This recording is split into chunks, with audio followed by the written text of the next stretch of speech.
Hi, my name is Elias MOKOLE, and I have been teaching and singing professionally for, over 20 years, probably a little longer time. It occurs to me that many of the things that I do in my own practice are things that I could share with others. And it could serve as a reminder, as it serves for me, to maybe think about these things as you might be working to improve your own instrument. One of the first things I've learned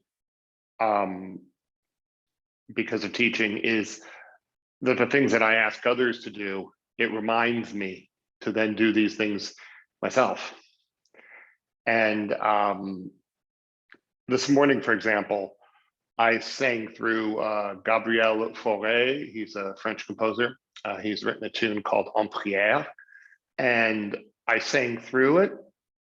And while I was singing through it, I'm thinking about these practices, these ideas that have been so much a part of my life over the last 20 plus years. These ideas, I have to add, they're not revolutionary or a specific idea is not a secret. These are just things that we do, and we just have to notice that we do them, especially as it relates to voice communication. I think my job has been over a number of years as a professional teacher to help others become aware of these things, to guide them. There's a book I read recently. It's called The 46 Rules of Genius, and it's by a gentleman named Marty Neumeier. There are many good things in this book, but one of the ideas that he expresses that resonated with me was that we can do anything, but we can't do everything. So through my lens, I take that to mean we have to sort of prioritize the things we do in kind of a hierarchy. So that's how I sort of view that, is that we can do anything we want if we order it, because we can't do it all at once. The items that I hope to bring up in today's short video are kind of what I would consider the basic ingredients if we were using the metaphor of a recipe. I'm going to continue with that idea and talk about a couple of the things that are conceptual. When I was in Philadelphia, I went to the Academy of Vocal Arts and studied opera. That's primarily how I made my income in the beginning of my journey. I worked with a maestro who asked me to do a couple of things while I was preparing the role of the Count in Mozart's Le Nozze di Figaro. And one of the things that he taught me, Chris Makatsoris, he taught me, was to think about my voice as another instrument. And in this particular case, it was the cello, because that corresponded to my range.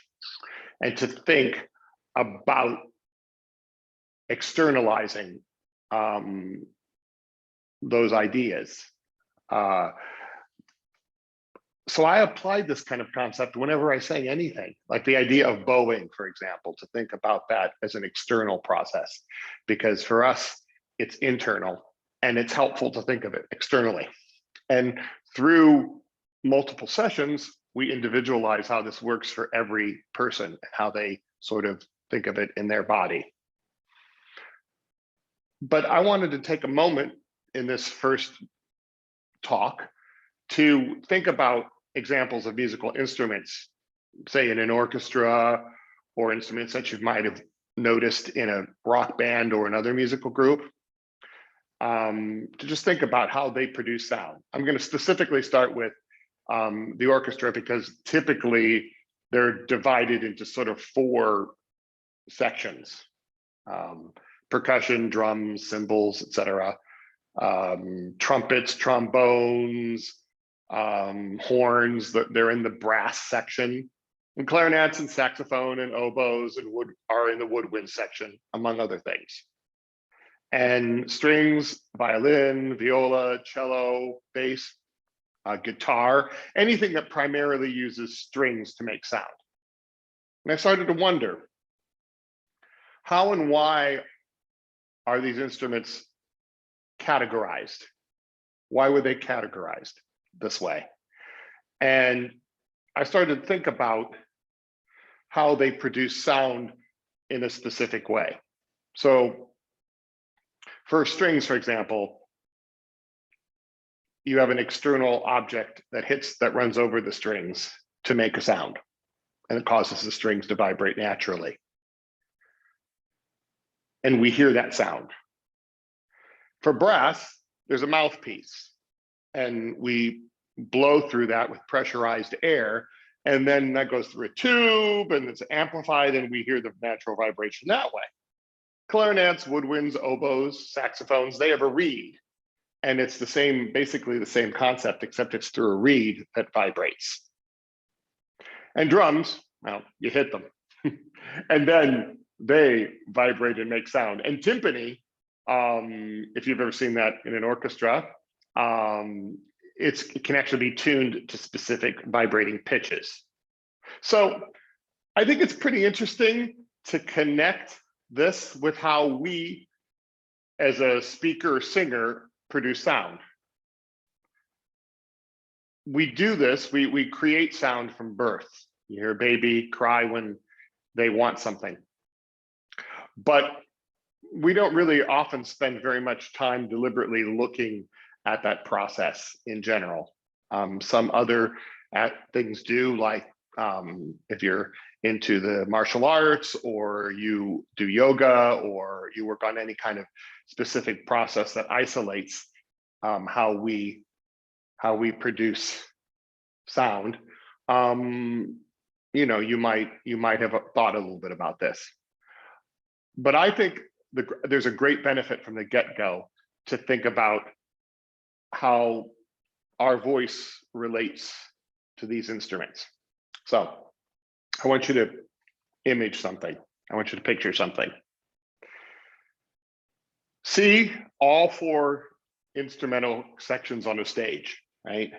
You know, we've got the brass, we've got the strings, we've got the woodwinds, and we've got the percussion. So I'd like you to think, just for fun, about the way we produce sound when you're walking through your day. Think about how we create the sound that translates into speech or singing. And think about which sections we could relate to. Just through a context of how they produce sound. And in the next time we get the chance to see each other, or I speak, I'll talk a little bit about how I believe that relates and things that you might find helpful and that will likely correspond to ideas that you have had. I'm a big believer when I guide is to hear first the information that's given to me from whoever it is I'm working with, and then build upon that, because there are many ways to say the same thing. Certainly, there is a codified language in voice communication teaching that are words that we're used to using, such as support, placement, but those words are very general and can mean different things to different people. Thank you so much for your time, and I'll look forward to hopefully doing this again if there's interest. Have a great day.